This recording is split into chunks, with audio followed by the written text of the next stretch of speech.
Oh, you guys shouldn't sneak up on me like that. Not when a guy's having a good time with his old car. It's not even my old car, and I still have a good time. So, in this video, we're going to work on some carburation, some manifolds, one of them distributor type things, oil filters and all that. Get a little bit closer to hear this thing run. It might happen in this video. Don't know. Sure glad you guys came and hung out.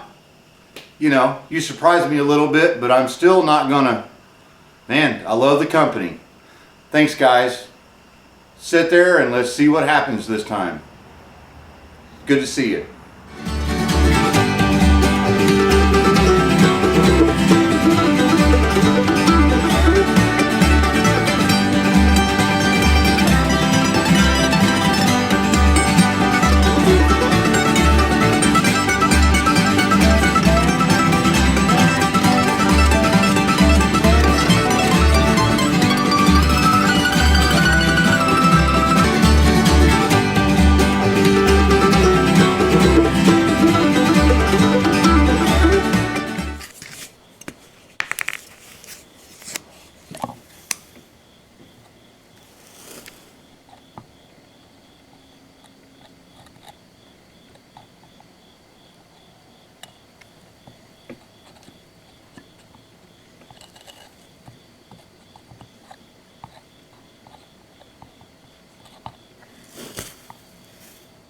Okay, well, as usual, I'm a monkey's uncle. If you're old like me, you'll understand what that means. Took about not even 10 minutes. Bloop, bloop, bloop, bloop, bloop, bloop, bloop, bloop, bloop. And, you know. Yo, mail came today. Check this out. Get it? T-shirt. It's a Model T. I thought it was pretty funny. Big shout out to Scott and the fellas up there at Cold War Motors. I'll tag them so you guys can check them out if you haven't. They're just a lot of fun. Parts. I got a lot of them. There were a couple of MGAs there. I think one was kind of complete. One was emptied out. Another one was a frame and something. I don't know. There's a lot of parts here. Multitudes of extra stuff. Probably some from a Ford Maverick and a tractor. I don't know. So it's been a little tough to discern what's going on. Behind that 57 hood, you can't quite see it. Behind that 57 hood, this whole half is MGA parts. Mostly body parts, but there's other stuff up there too. You know, I did decide that this engine, however cute it is, looks like crap.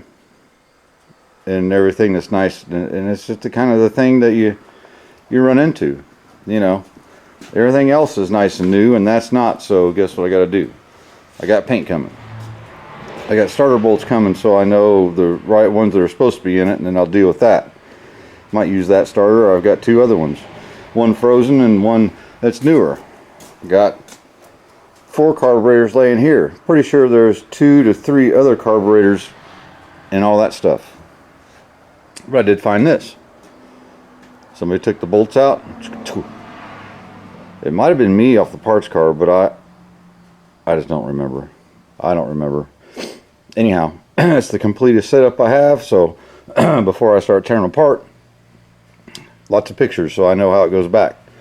Now the throttle shafts were frozen here, so I was a little worried about these bodies and be able to use them, but use the Marvel mystery oil, and it's a mystery because we don't know what's in it, and in about 10 minutes they started working. So I believe they're going to be okay. We'll see, but they move.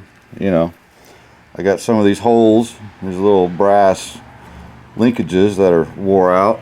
You see how that moves before the other thing moves. And I don't know if that's, I'm guessing it's supposed to be that way. I don't know. You know, so there's that. $180 for 2 rebuild kits. If I can't rebuild these, if I can't piece something together, it's a waste of money, $180. But old Ralph Sr. was thinking about us. We got 2 kits here that are hopefully for an MGA carburetor, and there's 2 of them right here. We got needles and seats and gaskets and instructions, which will probably help, along with my MGA book that Ralph loaned me for the whole project. Here's our oil filter. I'm getting an adapter kit to use a spin-on filter, which seemed, you know, for 80 bucks, I think it's a lot easier to than have 13 gaskets, 8 crush washers, and an O-ring, you know. Distributor, it was froze, didn't take long. There's no play in it, more than I'd think is different. And a box with a brand new set of points from 1970 something. A tune-up kit kind of thing. A condenser,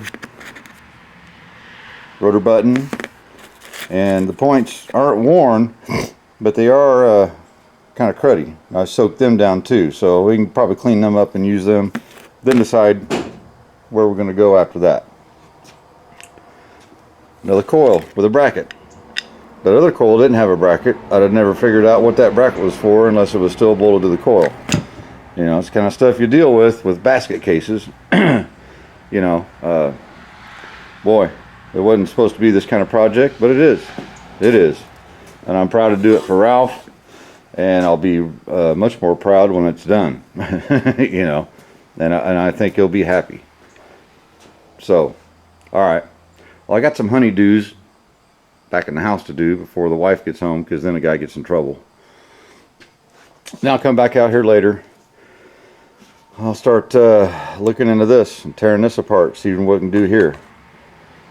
Maybe here, you know. And hopefully the next day or so, or by the weekend, we'll have the other parts and we'll do some more of that, and we'll have an interesting video. Let's hope. I want Ralph to hear this thing run. Rather it purred, but you know, as long as it does something. Alright, be back in a few. Alright, just a quick little thing. Not going to bore you with this carburetor nonsense much.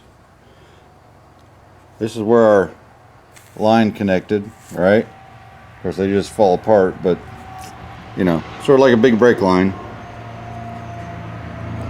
So I grabbed a hold of this spring, and there happens to be a little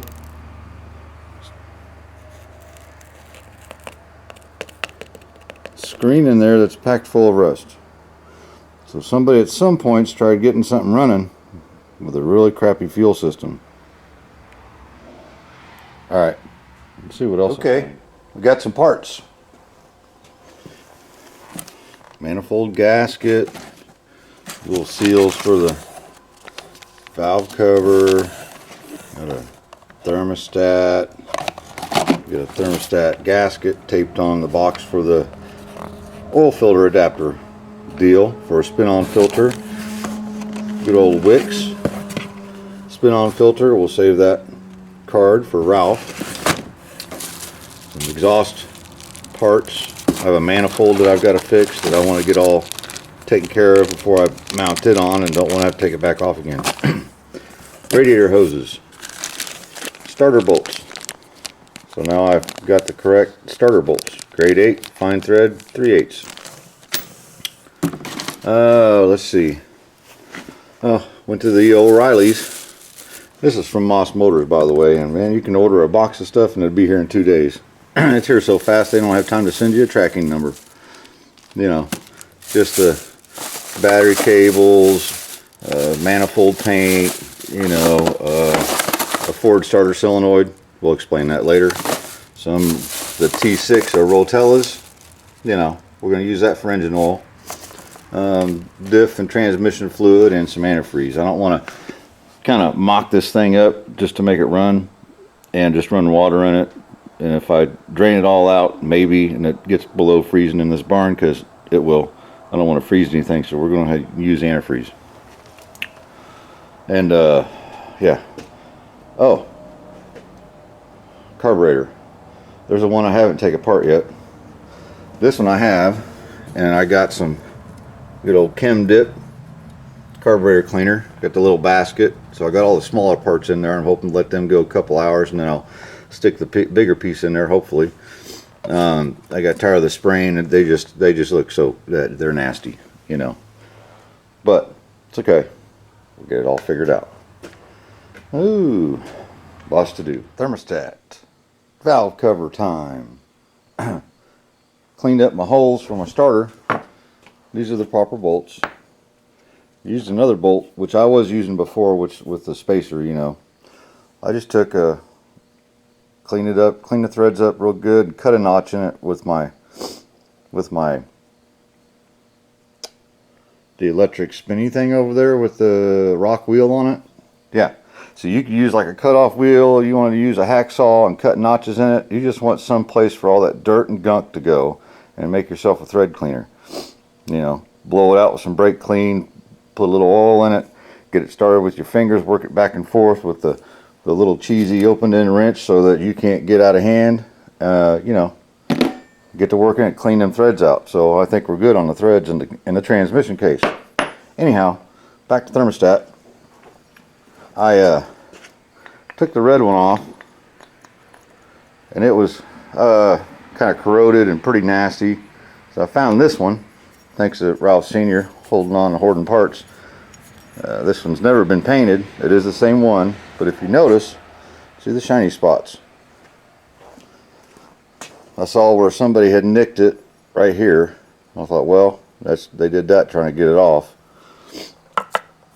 Nice flat bar stool. It's not technically flat, but it's flat enough. You want to use a piece of 2x4, go ahead. Some 180, just working it back and forth, spinning around back and forth. Then I'll keep going until that's pretty shiny all the way around. And what happens is when these are tightened down with the gasket involved, well, those ears get pushed, they get bent down. So I'm gonna just do a little self-machining and get that straight before I put it in the parts cleaner thingy and clean her up.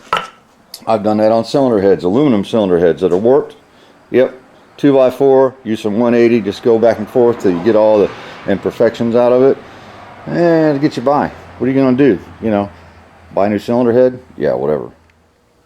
Well, it didn't turn out too bad. I could get a little further, but I think we're good. My little gasket sealing trick will work just fine on that.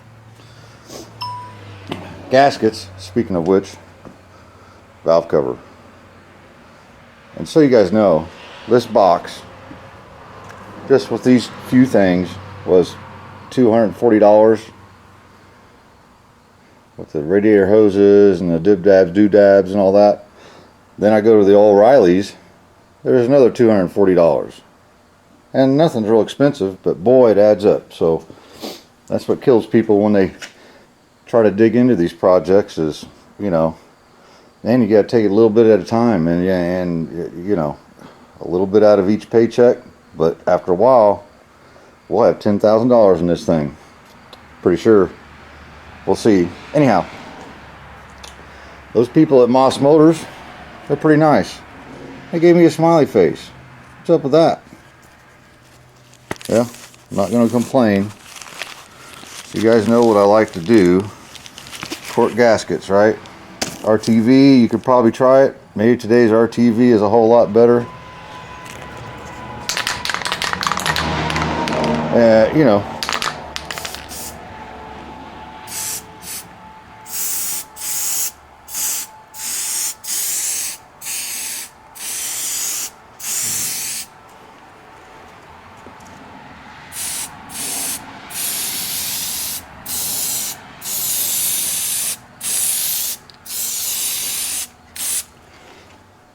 I like my trim adhesive. You let that kind of air dry and get tacky. So that way I can try to do this with one hand and screw up a valve cover gasket.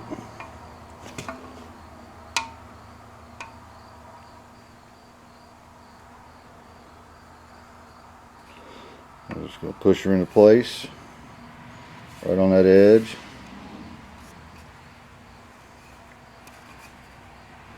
Best I can. This valve cover gasket looks like it's a little shrunk up or something. But that way this thing doesn't slip. Alright, let me get that set. Then I'm just going to set it straight onto the engine with something heavy. Just to kind of, you know, I'm not going to bolt it down. You'll see why here in a minute. I'm over it. Taking the whole thing apart. Rebuilding that engine again. You know, things just don't go right for a guy sometimes. And I'm backlit. You can't see my good lookingness. But I'm already done. Yeah, I just went and painted it. Boy, it looks a lot better, doesn't it? It may not last forever. I got to cleaning on this valve cover and found out, oh, it has been repainted. Yeah, so looks a lot nicer. It smells good in here too.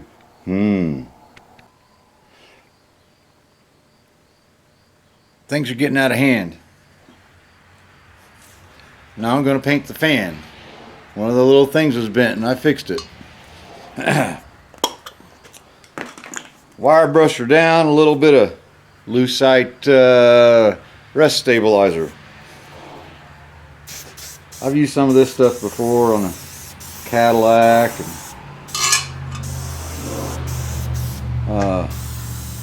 other things, you know. You can kind of see really pretty quick that rusty pity stuff is going to turn black. So we let that dry. Get a little Rust-Oleum, a spray bomb black, or actually I think I'm going to go silver. Yeah. Show you in a bit. Well, there's the fan. For whatever reason, I went ahead and painted the starter. Got it mounted in there. And then, you know, why not while we're at it?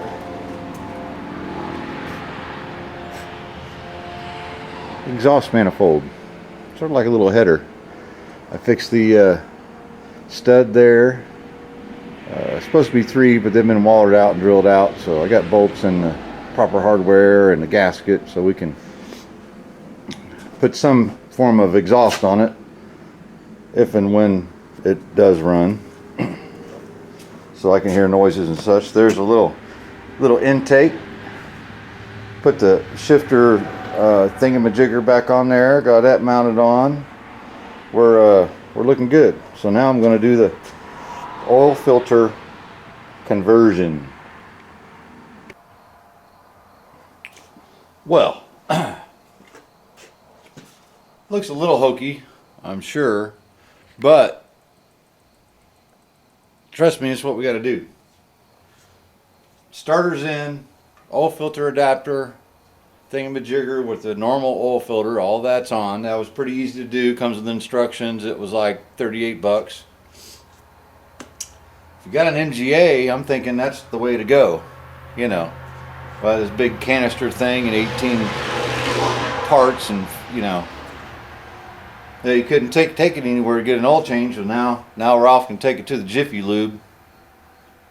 Hopefully not, but if you had to, they could change the oil for him. Here we have a temporary oil pressure gauge. So I've got this hooked up, and my goal here is to turn it over until it has some sort of oil pressure. Yeah, I've took the plugs out, so it's going to turn over a little bit easier. I'm also going to use the Marvel Mystery Oils. Put several drops down in each cylinder so that way it can blow into my face. get my glasses all messed up. But heck, it'd be good for entertainment, right? So that's gonna make a mess, but that's okay. I do these things for you guys. I have a battery cable hooked up. Don't know that you can see it. To the starter, to the battery. I have jumper cables for the negative side, and yes, negative ground system. Guess what? The engine does not turn over backwards. It turns over clockwise like it's supposed to. I did double check that. So that would mean our oil pump should work, right? Let's give her a shot. Here, let me zoom you in a little bit.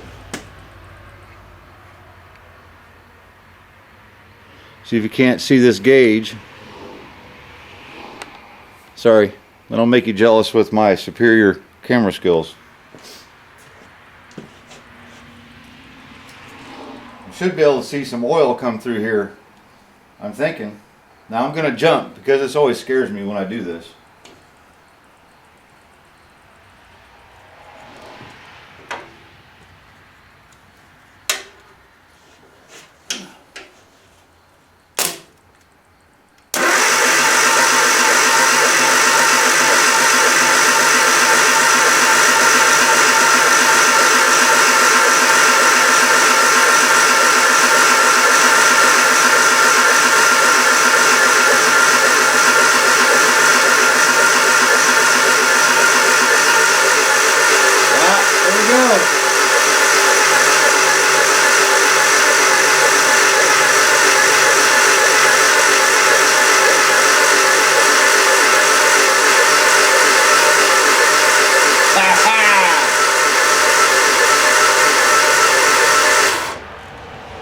Man, now that gauge is a cheapy gauge over at the,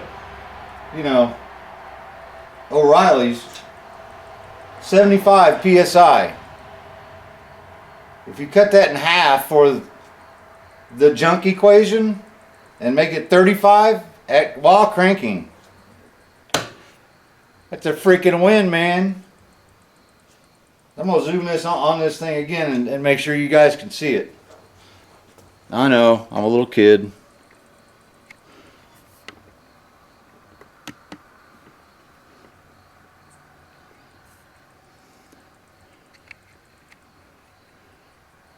Now you watch that close.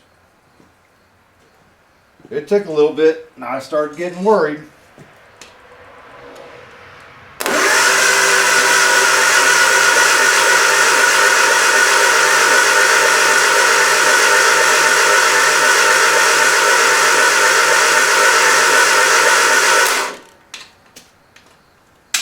So,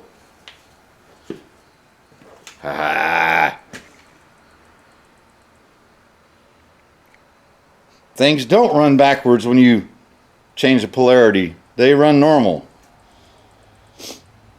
Otherwise, that oil filter would be blowing bubbles in the oil. Obviously, I did put oil in it, so. Man. Let's see. I'm about to quit this video right now, but hey. Let's go ahead and see this week's joke sponsor right here. I went to the beekeeper and I bought a dozen bees. He gave me 13. I said, "What's the extra one for?" He said, "That's a freebie." All right. I kind of thought. Don't know. I forget what I thought. Points. Here's the distributor for the MGA. And most guys know, if you look inside there, right here is a set of contact points. Right here is a shaft that connects to the engine that has 4 lobes on it. See them? 1, 2, 3, 4. Each time that lobe comes across, it opens these points. Right there, the cruddy ones. So kind of in layman's term how this works. You have a coil, right? Has a positive and a negative side. and a coil wire coming out of it going to the center of your distributor, right?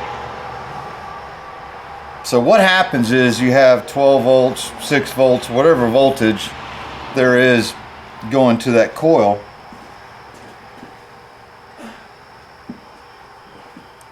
Here's one right here, right? This is probably the negative side, or positive side, being this is negative ground, but that's not important. You have a negative side and a positive side. So kind of how it happens is this coil wants to energize. So it has voltage on one side, it has a ground on the other. If you open that ground circuit, you could probably open the positive circuit. In this case, negative ground, positive ground car, it doesn't matter. It does the same thing.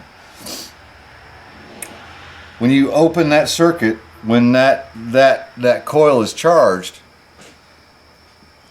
that coil is going to look, it's going to go batshit crazy and look for a ground. It's going to want to discharge itself. So what it does is it goes, holy crap, what am I going to do now? This contact points open up. Your little rotor here goes around to whatever cylinder it's timed at, right? Here's your timing, right? It jumps spark across a pole in the distributor cap, shoots all the way through a wire, and jumps a gap in a spark plug. There's one right there. There's a gap, right? All this is an electrode going to ground, right? Snap, and you have a big bunch of fire here. So it's actually kind of a controlled chaos situation. In layman's terms, dumbing it down, because I understand the dumbed down stuff better than anybody. So these are all nasty, and we're gonna see what we can do to swap them out real quick.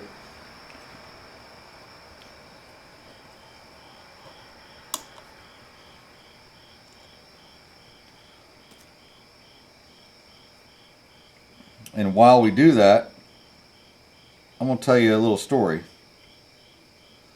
While we're looking, okay, there's a condenser. The condenser helps as well. It's almost like a coil itself. It absorbs excess amps, electricity, and it discharges when it's needed. So that's why. And I'll tell you, when I was a kid, my old buddy John Wesley thought it was pretty funny to put a battery charger on this. And you can do that. Don't do this at home. Put the ground or positive on one side, put the ground or positive, the opposite, whatever, on the other side, and charge this thing up. So me, when I was, 18 years old, come walking by, I'm always asking, what's that? What's that? What's this? Right? I was all into how cars worked. And I was kind of the old change kid, the lot kid, 18 years old, making $5 an hour right out of high school at a Chrysler dealership, which, so you know, I have done for 35 years. I was like, what's that? And he said, well, pick it up. So I picked it up like this. He said, pull that wire. I grabbed it like this and pulled it. Boy, lit my ass up. I think my hair knocked my hat off. The whole shop laughed. They were all in on it. They knew that my nosy ass was going to be over there wanting to know what that was. Just left it laying on the bench. And that's the thing that's different nowadays about the kids. And I say kids, I'm talking about the young adults that want to work on cars for a living. The biggest difference is, to me, we had video games. We had Atari, right? You only have so much fun with that. But we had car magazines. We had plastic models. Like I said, this car is a lot like putting a model together, just a little bit bigger. And kids nowadays, okay, young folk wanting to work on cars, sorry, they don't know what that's like. They don't know what a transmission is, a camshaft is. They don't know, and I'm sorry about saying this, but half the guys I work with don't know how a light bulb works. They don't understand the theory of a simple circuit. Boy, this looks kind of nasty. And there appears to be the return spring. If you see, this plate moves. And that's for your vacuum advance. There's a vacuum port right here. It appears to be some sort of an adjustment, so you can adjust that. But that spring, you see it down inside there? That spring should be on that nub, I'm pretty sure. So let me get something small and pointy. Hopefully I don't stab myself, and reconnect that.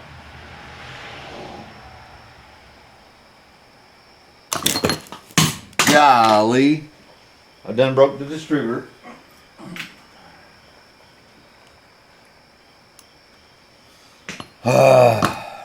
See,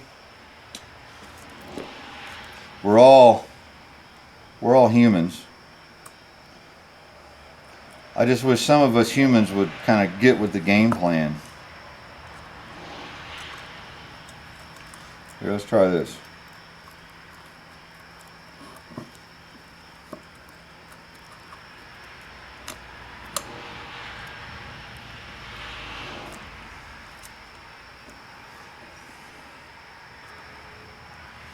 There we go. Got her back on there. See inside there. I got that spring on that pole so that way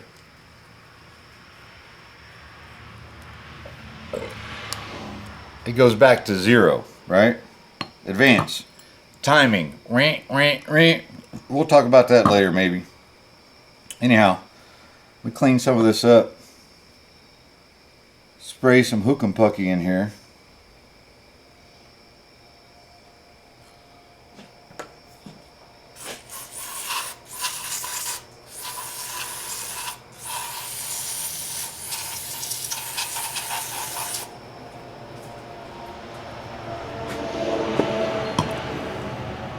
There we go.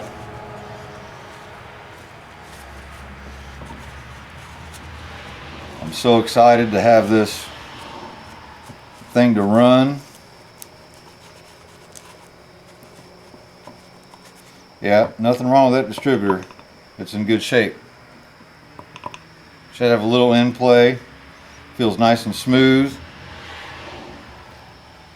Yeah, it goes into the oil pump drive of these two little things, and that's how it goes.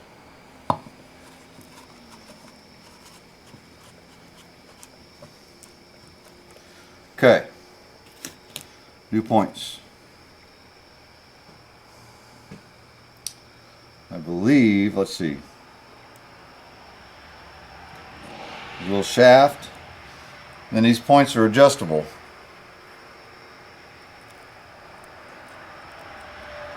See the hole right there? Right here. That screw helps you adjust them, right? You don't want too little gap, and you don't want too much gap, because what you have is dwell, and dwell is nothing but the time that's open. If your dwell is too big, that coil doesn't have the time to charge and have a hard enough spark that it wants. If it's too long, well then you're gonna smoke your coil basically. It's getting too crazy, and it kind of affects your timing.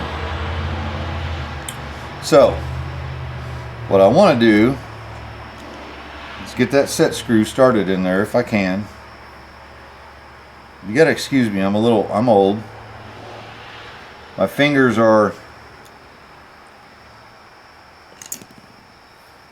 don't really feel things like normal.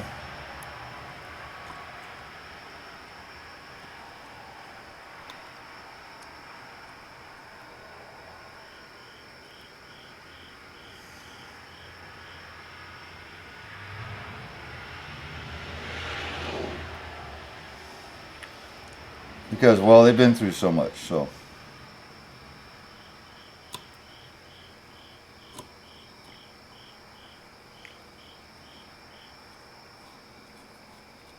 Alright, so that started. Now there is a spec, which, you know, eventually we're going to use the dwell meter, and once this thing is running, I'm going to show you. And that gets this measurement that I'm about to do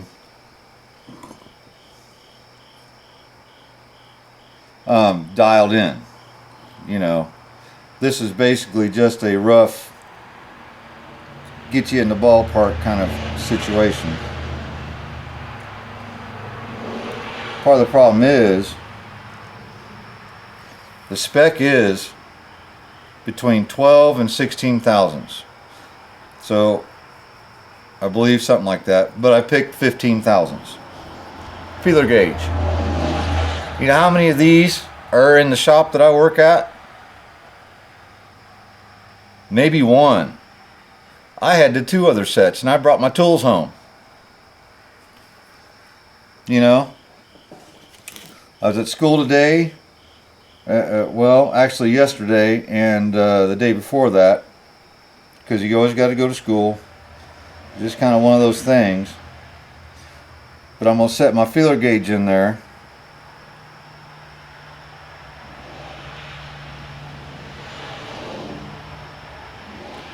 I'm going to press the little rubber bumper. There's a little bumper that goes on that lobe.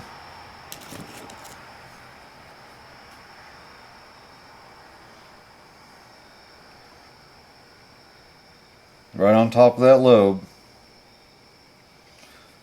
And tighten down my adjustment.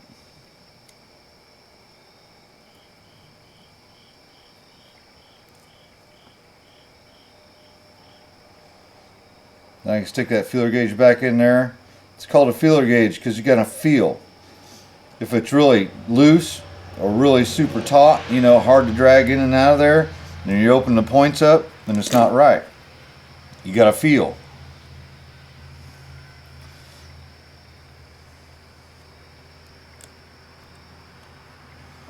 So,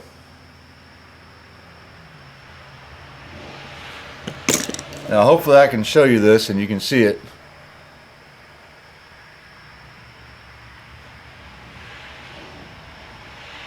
See them points opening up?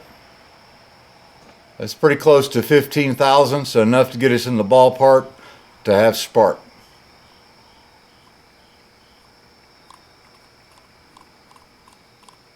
There you go. So I'm going to put a little grease on this lobe, just a little bit. Keeps that foot from wearing out. Put our new condenser in, and we're done. Like I said, I was at class, and I've known technicians in my field, you know, 35 years, and some guys I really liked, a lot of them I really didn't, but one I really liked was I'm still going to call him a kid,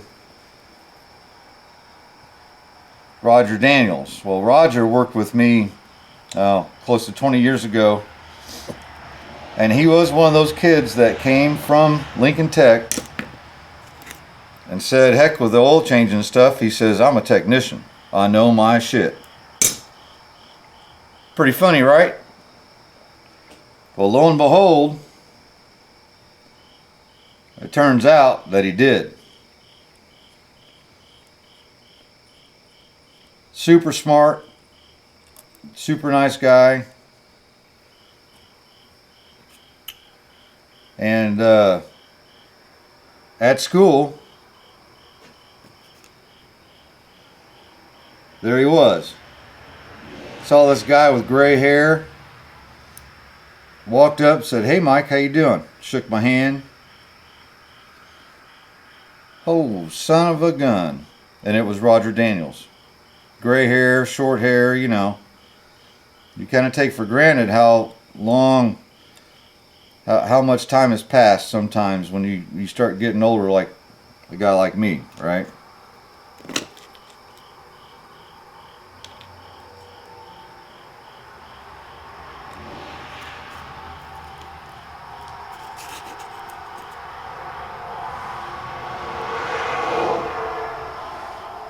And there he was, still working the same stuff like me. It was nice to see him.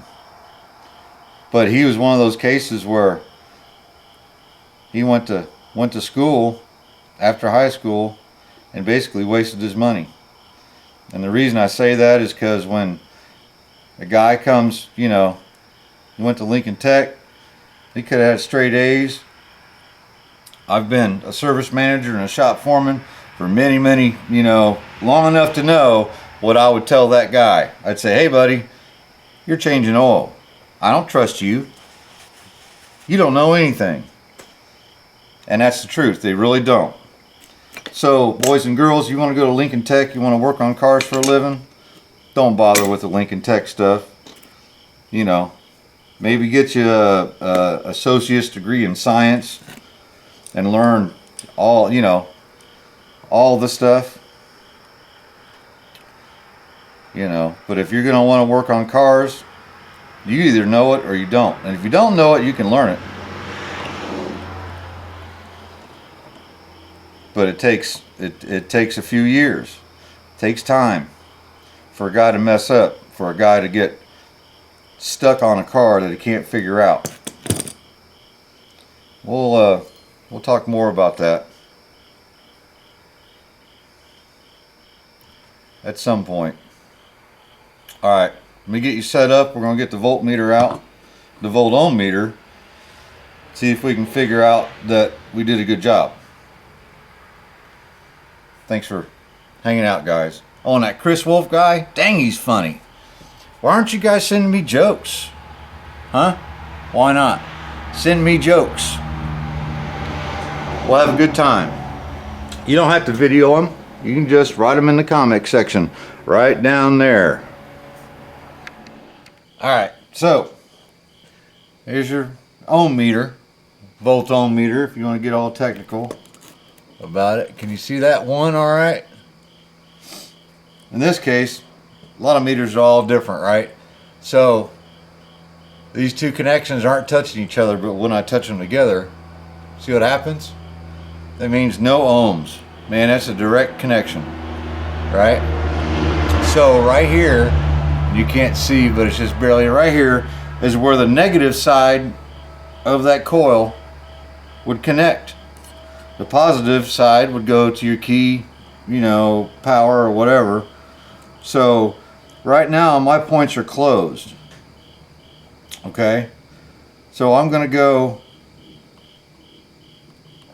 if you it's hard to see, but right here is where well, I'm gonna touch the bottom. I can touch this case. See that? Touching the housing of the distributor, which is going to be ground because it'll be bolted in the engine. If I turn this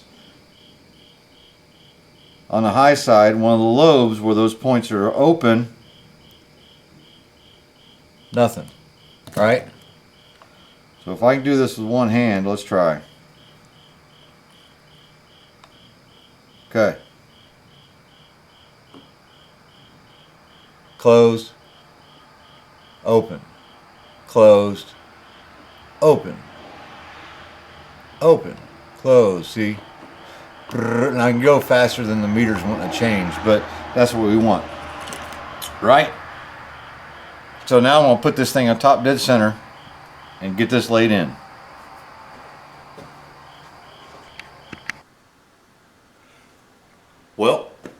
there you have it. About as far as we're going to get on this thing this week.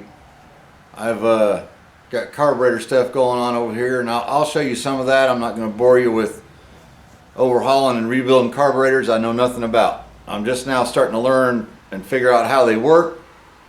If you want to fix something, figure out how it's supposed to work first. It's a big aid in figuring out what's wrong with it. Got our oil pressure up, 75 psi, cranking. No spark plugs obviously, but hey, you know, that means with spark plugs trying to crank it over, we could get half that, and that's great. You know, oil's flowing, everything's going. I did find out I dropped the distributor in there after we put the points in it, and you can only put it in one way.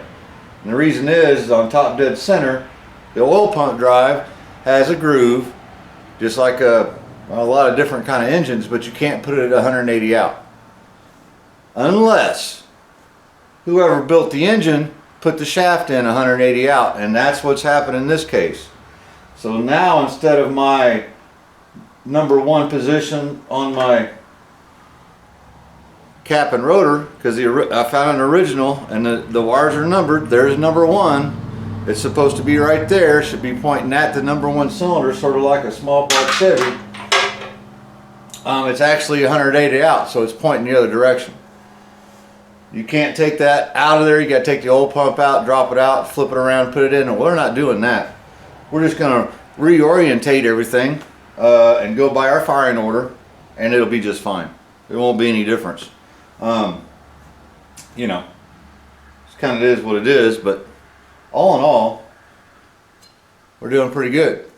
So I sure appreciate you guys hanging out. This is a lot of work. We've painted stuff and cleaned stuff and did stuff, so we're getting there, huh? Maybe the next video Ralph will pay a visit and we'll hear this thing fire off. Alright, again, leave me a joke or two down in the comments. If you like what I'm doing, comment. If you don't like it, comment. Tell me I'm an idiot. I'll probably believe you. You know, like, give me a subscribe. You know, how people react to this kind of stuff is half of it for me. You know, I enjoy doing it. I'd do it without YouTube, but you know, YouTube's here. Hey, let's have fun with it, right? Alrighty then. Look up that Chris Wolf guy. I'll tag him down there. Alright? We'll see you on the next one. About a week or so. See you guys. Junk's out. Man, my back hurts.